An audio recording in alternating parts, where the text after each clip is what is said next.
What's going on, guys, and welcome back to a brand new video, the next episode of the MotoGP Tech 3 Challenge on MotoGP 25, where we are riding for, obviously, the Red Bull KTM Tech 3 squad. Last time out in Brno, it was a difficult one for us. We struggled with the setup of the bike, we struggled with the front end, we struggled with the traction, mainly from the rear of the bike. But we're going to right the wrongs here at our British Grand Prix, the home Grand Prix for us. And we are going to put KTM back on the map. We are determined to turn things around here after what has been a very, very difficult previous 6 rounds of the championship. But we are 7 rounds now into 12. We're at round 7, the British Grand Prix, and we just have a handful more to make sure that we get things right here in Tech 3 Challenge. We run wide onto the green at the start of this lap. A frustrating start, as you can see there, flicking the camera from left to right. Getting a little bit annoyed with myself for making that mistake, but so far so good. We've made a couple of changes to the bike. We've made a drastic change to the rear of the bike to try and give me a little bit more stability. We've lowered the rear a bit. We've just made it a little bit kind of out there, really, just with the setup to try and make it work. And so far it seems to be performing a little bit better. It's just myself that is now struggling to adapt to that and just kind of pull myself back a little bit, stop rushing into corners, stop making silly little mistakes. So that's the target here in Silverstone. A bit of a test weekend just to bring myself a little bit back out of it a little bit, rein it in a little bit, take it, 95% instead of trying to go 100% into every single corner. And yeah, see where we end up. But as we head through Q1, no surprise, we're in Q1 once again. It is a story of this Tech 3 Challenge. We're coming into the maggot section of the circuit. We turn right now for the left-hander, and then we've got Beckett's and Chapel coming up. You may notice that there are no pods or the Escapade rooftop bar that I was absolutely loving at the British Grand Prix a couple of weeks ago. But as we head now through the left-hander, there's the hotel rooftop bar and the hotel itself. As we cross the line to end our lap in Q1, it's no real further improvement. It's 11th and it is 21st on the grid for the sprint race and the main race. But you may notice, you can see Pedro Acosta is top, Binder's second, and Viñales is third. So yeah, the KTM's going strong here at Silverstone. We're back again for the start of the sprint race. The race distance is half that of Sunday's, and the points up for grabs are halved as well. Right then, sprint time. We don't normally show the Gavin Emmett intro for the sprint race, but as the weather has taken a turn for the worse, I thought it would be quite nice just to get an extra look at this Silverstone circuit as Gavin Emmett talks us through the intro for the sprint race. It is wet, as you can see. Is that a good thing for us? We'll have to wait and see. We don't normally tend to go well in the wet weather, but we are going to have to just let things kind of pan out and see what happens. Riding the bike as smooth as possible is going to be key here for the sprint race.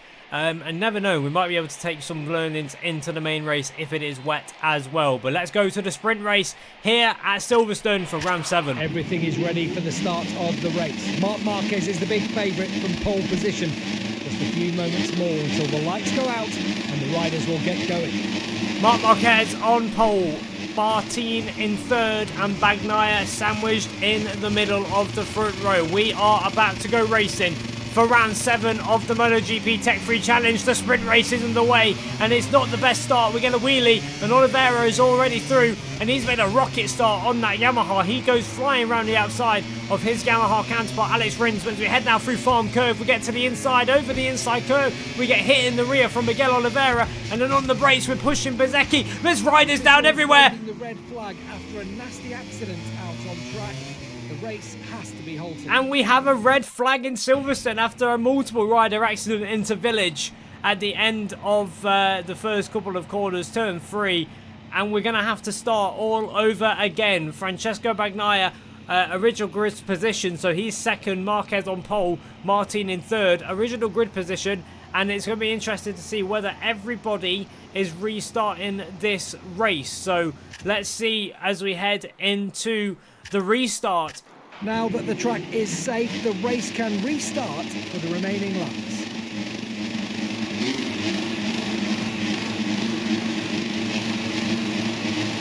Right then, here we go again for the sprint race in Silverstone. It looks like everybody's restarted this one, and we are underway for the British Grand Prix as we head in towards turn number 1 for the second time on this first lap, as we go right round the outside of a couple of riders in towards the left-hander now of turn number 2, the farm curve. And then this is the danger point where everybody went down. Pedro Acosta sitting up out the way of Binder. We've got a yellow flag. Somebody has gone down further back as we head now into the loop for the first time.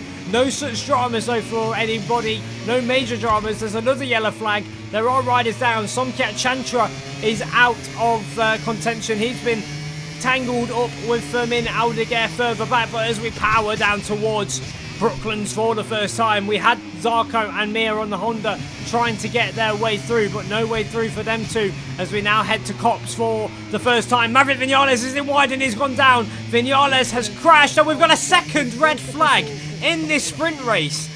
I can't believe we've got 2 red flags on the opening lap of this MotoGP sprint race, and we are for the 3rd time going to start the sprint race here at Silverstone. So as the green flag waves at the back and the marshal steps to the side, 3rd time is the charm here in Silverstone.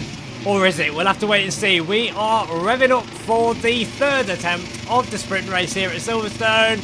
And we are racing at the British Grand Prix, and it's a better start, but again, still not a good one, as Somkiat Chantra, who obviously was taken out in the second attempt of the sprint race, is now right back in the mix as well. But we've lost Mir and we've lost Vinales from this sprint race already after they crashed in that last run. We're down towards the right-hander at Village. We're on the inside. We get right up on the inside sausage curb, and that's going to be the first track limits warning of the 4-lap sprint. And now into the loop. We're going to just take it nice and easy because Chantra was coming in there quite hot, and we let him go. And the tyre rider on the LCR, the Mitsu Honda, is through. Well, not just me, but he also got Bezecchi at Aintree as well. But we're now going to try and pick up the Aprilia into Brooklands. Late on the brakes, but no way through. It looks like on the way into Brooklands corner, and we do squeeze through in the middle as everybody just checks up a little bit. And again into Lovefield, everybody checking up and sliding around as we nudge Iagora on the Trackhouse Aprilia and move though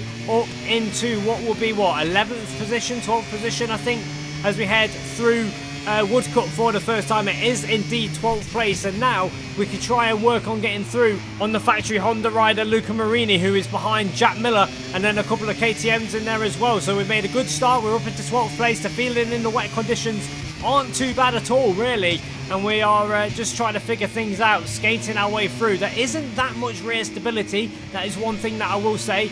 Just as you let the brake off and start tipping into the corner, you can see there again the back end just stepping out from us. Luca Marini has a bit of a moment on the inside curb. We're going to look to the inside at Chapel, but that would have been a bit of a silly move and a big move up the inside of Luca Marini there. That definitely would have resulted in a collision, but no way through on the Italian as of yet. Down towards Stowe for the first time. This very long right-hander again, the back end of the bike just snaking away as it doesn't want to hook up in these wet conditions under braking. Traction and everything seems to be alright, but on the brakes as we go for a huge lunge around the outside of Marini, Miller and Binder, and we move up into what will be 9th position now. So we're ahead of 3 riders with a big move at the Vale Chicane, and we can now set after Pedro Acosta as we sit on a single point in this sprint race. Now through the fast chicane for the second time at Magnus Beckerson Chapel. We have a bit of a moment, but Binder's had a moment behind us and crashed.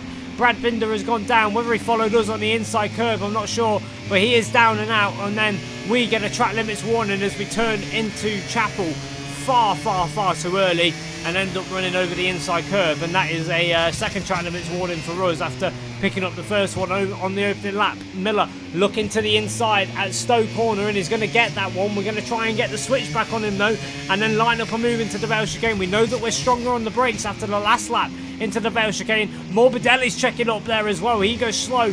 Pedro Acosta has to avoid him, but we get it all wrong, and I say that we're better on the brakes. We were far too optimistic on even our own capabilities there on that one. Our ambition outweighed our talent, as one MotoGP rider said in the past, and we relegated back behind Miller and now behind Luca Marini as we make another mistake again. The back end of this bike is just not hooking up in these wet weather conditions. We're struggling here in Silverstone as we head down towards Stowe for the third time. We're going to get the run on Luca Marini, but that Honda's not slow as we hit 6th gear, and he just drives away from us a little bit, but later on the brakes into Stowe, we match Marini up the inside though. Again, the back end of the bike snaking around, and we have to run wide, and Marini cuts back to the inside and he's back through into 10th position. We're fighting hard here, and we're not even in the points here because 9th gets that final point in the sprint race. We cut over the inside curve. We're going to switch back Marini into the final corner, and we look up the inside at club corner, but again the back end snaking away, and we run wide, and Marini laughs at us as he goes through, and he is back into 10th position. So a big battle here brewing between myself and Luca Marini as we now head through Abbey for the final time, and there is just going to be no way through on Luca Marini. We tried everything on this final lap, but the Italian holds firm, and it's going to be 11th position, and again no sprint race points for us in Silverstone. Marc Marquez wins ahead of his brother Alex Marquez, and then Pecco Bagnaia in 3rd, but for us it is a disappointing 11th position. Riders out of the race, including Brad Binder, who crashed in that one, and then the guys that we lost earlier on in the race as well. But there we go, the sprint race is done. Let's see what we can do as we go to the Grand Prix of the United Kingdom. Welcome to the UK, all you MotoGP fans. We are live from the Silverstone circuit, one of the longest and most challenging in the entire championship. Just a few more moments and we'll switch to the starting straight for the MotoGP class race. The clouds have cleared-ish, the rain is gone, but it remains overcast here for Sunday's Grand Prix at the Silverstone circuit, but it is dry, and we can try and take the findings from that wet race and try to implement them into the dry race, because as stupid as it sounds, given the conditions are different, riding that little bit conservative, let's say, enabled me to go a little bit quicker. So we're going to try that tactic in the main race. We're not going to rush into corners. We're going to brake a little bit earlier, let the brake off, try and carry that corner speed and ride it a little bit more conservative, and just stop rushing into things and stop trying to ride the bike on the limit, and just naturally ride the bike and be nice and smooth and see where we end up. That is going to be the plan for the 9-lap Grand Prix. Everything is ready for the start of the race. Marc Marquez is the big favourite from pole position. Just a few moments more until the lights go out and the riders will get going. So then, here we go. The tactic, like I say, is to just be as smooth as possible, as precise as possible, and as slow as possible. We've seen Marc Marquez in real life. He wins races in the slowest way possible. Let's see what we can do as we go racing in Silverstone for the main Grand Prix. Hopefully no real red flags and no more drama in this one, but down the inside into Abbey, up the inside of a couple of riders, and we're through into 18th position, 17th position, and then we take more positions around the outside of Farm Curve. Down the inside though, Marini comes across. We have to avoid the Honda. We get pinched on the inside. Martin's gone. He's out for a second consecutive race after crashing in Brno. There's contact between myself and Vinales, but we are up into 9th position. It's a great start to the British Grand Prix. Marini also now trying to get through and follow Vinales through at Aintree. Marini gets a great exit. We get a better exit than Vinales, and we're going to look up the inside into Brooklands, and we take that 10th position back from our teammate, though he switches back though at Brooklands, and no way through for Vinales. And now Marini checking up in the middle as he nearly runs into the back of Quartararo. We hold our line and get through on the Italian as well, so we're back into 9th position, and now we can chase after the Yamaha of Fabio Quartararo, the man who endured heartbreak in the real-life British Grand Prix after leading from 5 seconds from the majority of the race before that ride height device failed at the British Grand Prix. Hopefully no such dramas for him in this one as we head now through Magnus Beckett's Chapel for the first time in this 7-lap Grand Prix of the United Kingdom. We get caught on the inside curve again. We're making a habit of that recently, and we pick up a track limits warning as we look to the inside of Quartararo. We get the wrong side of him though for Chapel, and onto the hanger straight now down towards the right-hander of Stowe. We're going to look to the outside, then look to the inside of Quartararo, late on the brakes, and we're going to slot ourselves in behind Brad Binder on the factory KTM, the leading KTM in this race, but we're going to take the honours away from him with a great exit out of Stowe. And now we look to the inside of Miller. Remember what happened to us in the sprint race as we went up the inside of Miller here. We overshot it, but no such problems this time round in the dry conditions, and we are going to end the first lap of this British Grand Prix in P6. It's a great start to the race, And again, just riding that more conservative, riding that a little bit slower, we're able to match the lap times of the leaders. Marc Marquez of 58.2, our best lap time at 58.2. We are just 76 thousandths slower than Marc Marquez as we make a move on his brother Alex into the Vale chicane. And we're now into P5, so we are repeating the Aragon performance, where again riding a little bit more conservative and not trying to rush things and then getting a little bit frustrated when things start going kind of the wrong direction as to where I want them to go. We're able to actually compete. We were fast in Aragon, and now we're fast again in our home Grand Prix. And Digi and Antonio has exited stage right at Farm. He's gone down at the long left-hander swoop, and we're up into P4, and now we can chase after Morbidelli, his teammate, who holds now that final podium slot, but a 1.5 second advantage that the Italian has over us. It's going to be difficult for us to get through, but Morbidelli over the inside green there, he gets a track limits warning. That's the second or the third one that he's had in this race, so he needs to be careful. And as we head through turn 1 again on the inside, and it's another track limits warning for Morbidelli. We are catching him, and we're opening up a gap behind as well. Alex Marquez 1.3 seconds adrift now from the back of our KTM, and we are eating into the time of his leading 3, the fastest lap of the race as well, I believe, that we have obtained on our charge and our pursuit for the podium here. Not actually quite yet, we are still just a couple of thousandths out of it. I saw the red in the top right of the corner as Morbidelli gets another track limits warning, and this time gets a long lap penalty. So Morbidelli has a long lap penalty, and now it is our time to charge, because we need to try and clear Morbidelli before that long lap to then be in with a position of challenging the 2 factory Ducatis on the final lap of the Grand Prix. So Morbidelli out of contention now. We haven't got to worry about him. However, I do want to get ahead of him on this penultimate lap to then have a full clean lap of attacking the factory Ducatis, and our move might come here into the Vale chicane. It's a late lunge up the inside of the Italian. We do squeeze through. Nothing too dramatic there, nothing too harsh on the Italian. We did brush him a little bit, but it was all fair on the VR46 rider, and we're up into third. And now Marc Marquez is lining up a move on Pecco Bagnaia ahead of us. If these two start battling, we will be there to pick up the pieces, and we'll be there to try and get through. It's into the 57s for the first time this weekend by a long way. We've set our fastest lap of the weekend by a long shot here. So riding slower and just much more easier and relaxed is paying off here in Silverstone. And I daren't say we might be eyeing up a victory here, because we're stronger in the second half of the lap compared to the other riders. Down onto the Wellington straight for the final time, getting tucked in as much as physically possible. The ride height device activated.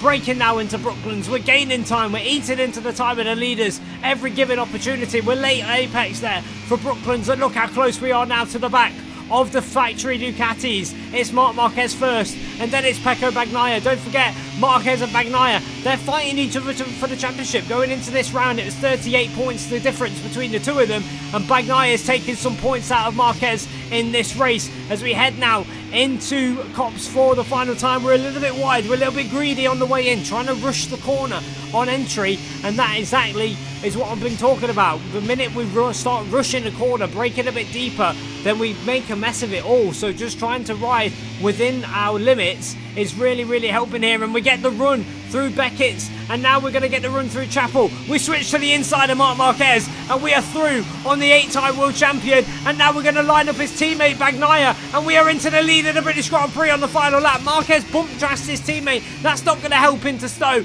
We just hold the inside line. That's all we need to do. Hold the line, and now we pick up the throttle over the outside curb, getting very close to the green, down into the Vale chicane for the final time. And look at the gap that we've got. We are going to win the British Grand Prix, providing an absolute disaster at Club Corner. We've got one corner to go. Don't get too greedy on the inside curb. Across the curb we get a wobble, but we have done it. We have won a Grand Prix in the Tech 3 Challenge. It's victory at Silverstone by half a second over Marc Marquez. Bagnaia finishes third, Alex Marquez fourth, Morbidelli fifth at the end of his long lap penalty. We're up to seventh in the championship. It's 47 points difference between Marc Marquez and Bagnaia, and as we come into the closest stages of the Tech 3 Challenge series, it's going to be a miracle if Bagnaia can beat Marc Marquez. Quartararo's third, Marquez, Alex fourth, Digi in fifth position. We're up to seventh and chasing down Jorge Martin in sixth. Miguel Oliveira, bless him, still yet to score a point in this one.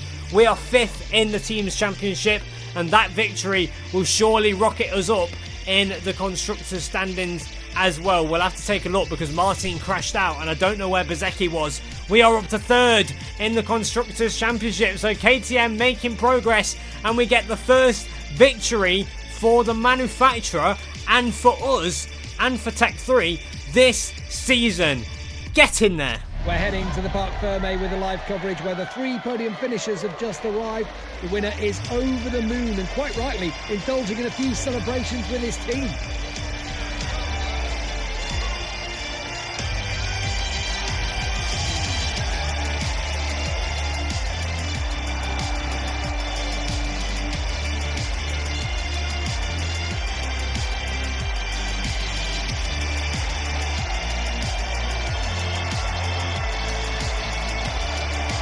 Here are the top 3 up on the podium. These riders put in a great performance today. It's been a real pleasure to watch them do battle.